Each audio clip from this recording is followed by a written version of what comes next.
इसी तरह से और कल्पना करिए, विदेशी बैंक आ रहे हैं, विदेशी बैंक आ रहे हैं, उन्होंने शाखाएं खोलना शुरू किया। मैं आपको एक ही विदेशी बैंक का उदाहरण देता हूं, उसका नाम है HDFC। 1992-93 में ये बैंक जब भारत आया था तो इसकी एक शाखा खुली थी, सिर्फ एक ब्रांच थी, और उसमें डिपॉजिट जीरो था। एक ब्रांच थी, डिपॉजिट उसमें जीरो था। HDFC भारत आया था तब। आज HDFC को भारत में व्यापार करते हुए 10 साल हो गया है।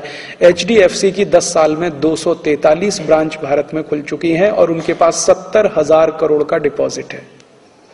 जीरो से शुरू किया था, 70,000 करोड़ का डिपॉजिट उन्होंने इस देश के लोगों से इकट्ठा कर लिया है। अगले साल से WTO की कंडीशंस आने के बाद HDFC को और खुला मार्केट मिलेगा और वो 1000 शाखाएं बनाएंगे और हो सकता है 2-3 लाख करोड़ का डिपॉजिट करेंगे। और इतना डिपॉजिट करके किसी दिन वो घोटाला करके भाग जाएं तो भारत का फाइनेंस मिनिस्टर भी कुछ नहीं कर सकता। और ऐसा हुआ है इस देश में। आपको मालूम है 93-94 में सिटी बैंक स्कैम हुआ था अमेरिका का। सिटी बैंक स्कैम जो हर्षद मेहता ने ऑपरेट किया था पूरे भारत में, वो सिटी बैंक स्कैम था। हर्षद मेहता स्कैम के नाम से चला पूरे देश में। स्कैम सिटी बैंक ने किया था। हर्षद मेहता तो सिटी बैंक का पपेट था, मोहरा था। सिटी बैंक उसको चलाता था, हर्षद मेहता वही चलता था। सिटी बैंक ने भारत में आके हर्षद मेहता को खड़ा किया और हर्षद मेहता को पैसा देना शुरू किया और उस पैसे से उससे कहा कि शेयर खरीदो, हमको दो। तो हर्षद मेहता अपने नाम से शेयर खरीदता था, सिटी बैंक को ट्रांसफर करता था, पैसा सिटी बैंक देता था। तो सिटी बैंक ने खेल क्या खेला कि भारत की कुछ कंपनियों को उठाना है, कुछ को गिराना है। जिन कंपनियों के शेयर सिटी बैंक के पास है उनको उठाना है, जिनके नहीं है उनको गिराना है। ये खेल में वो लग गए। हर्षद मेहता उनको कठपुतली की तरह से मिल गया, उसने खेल खेला और उस खेल में हिंदुस्तान का हजारों करोड़ रुपए, कम से कम 76,000 करोड़ रुपए डूब गया इस देश का। और जब ये सारा घोटाला खुला और घोटाले पर इंक्वायरी हुई, इंक्वायरी भारत सरकार की संसदीय समिति ने की। संसदीय समिति ने कहा कि हर्षद मेहता घोटाले का जिम्मेदार नहीं है, सिटी बैंक जिम्मेदार है। तो भारत के एक्स फाइनेंस मिनिस्टर और वर्तमान prime minister doctor Manmohan Singh ने कहा कि हमें मालूम है सिटी बैंक जिम्मेदार है, लेकिन हम उसके खिलाफ कार्रवाई नहीं कर सकते क्योंकि अमेरिका से हमें इन्वेस्टमेंट चाहिए। और मनमोहन सिंह ऐसे फाइनेंस मिनिस्टर और आज भारत के प्राइम मिनिस्टर के रूप में भी सिटी बैंक के खिलाफ कुछ करने की स्थिति में नहीं है, क्योंकि उनको इन्वेस्टमेंट चाहिए वहां से। अमेरिका नाराज हो जाएगा। और इसी अमेरिका ने भारत के स्टेट बैंक ऑफ इंडिया के खिलाफ इतनी सख्त कार्यवाही की अमेरिका में कि उनके हालत खराब हो गए, लेने के देने पड़ गए। इसी अमेरिका ने, भारत की एक स्टेट बैंक ऑफ इंडिया की एक ब्रांच अमेरिका में इन्वॉल्व हो गई थी कुछ ऐसे ट्रांजैक्शन में जिनका पता नहीं था, और अमेरिका ने डाउट किया था कि ये ट्रांजैक्शन हुए हैं टेररिस्ट को। अमेरिका में एक नियम है, एक अमाउंट से ज्यादा का पैसा निकाला जाए और जमा किया जाए तो उसका सारा इंक्वायरी करना, नहीं करेंगे तो बैंक जिम्मेदार है उसके लिए। तो स्टेट बैंक ऑफ इंडिया ने ऐसे कुछ ट्रांजैक्शन किए थे जिनका कुछ अता पता नहीं था। उसमें अमेरिका ने इतना हैवी पेनल्टी ठोका उनके ऊपर कि एक ब्रांच का पूरा डिपॉजिट उसमें जाने की स्थिति आ गई। अमेरिका ने नहीं छोड़ा आपको, और आपने उनके सिटी बैंक ऑफ को पूरा छोड़ दिया। हाँ, इतना घोटाला किया तो भी हम मंजूर करते हैं। और आपको मालूम है रामनिवास मिर्धा नाम के एक मेंबर ऑफ पार्लियामेंट, उनकी अध्यक्षता में बनी संयुक्त जांच समिति ने यह कह दिया था कि सिटी बैंक को भारत से वाइंड अप करने का आदेश दीजिए, इनका बोरिया बिस्तर बंद करा दीजिए, नहीं तो ये देश को लूटेंगे।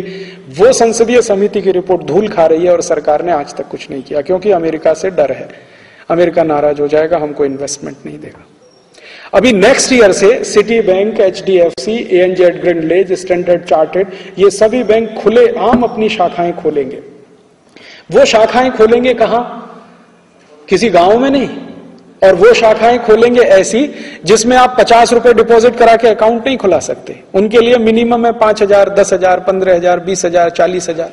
आपकी भारत की जो स्टेट बैंक है या भारत की जो बैंक है वो तो गांव में भी जाके शाखा खोलती है, क्योंकि उसको सर्विस देनी है, बिजनेस नहीं करना है, सर्विस देनी। इनको बिजनेस करना है, तो वो बड़े बड़े शहरों में शाखाएं खोलेंगे। बंबई है, कलकत्ता है, मद्रास है, हैदराबाद है, कोयम्बतूर है, चेन्नई है, वगैरह वगैरह। और उनमें जो क्रीमी लेयर है भारत का, जिनके पास थोड़ा पैसा, उनके डिपॉजिट रख के उस पर काम करेंगे। और वो डिपॉजिट को कहां इन्वेस्ट करेंगे वो आप भी नहीं रोक सकते और तय भी नहीं कर सकते। तो आपके देश की खून पसीने की कमाई, पूंजी, जो डोमेस्टिक सेविंग्स है, वो विदेशियों के हाथ में आप दे देंगे। इसी तरह से बीमा के क्षेत्र में वो आएंगे, इसी तरह से हर क्षेत्र में वो घुस जाएंगे। और इस तरह से घुस के वो क्या कर सकते हैं भारत का, एक उदाहरण देके मैं मेरा व्याख्यान खत्म करता हूं। क्या कर सकते हैं?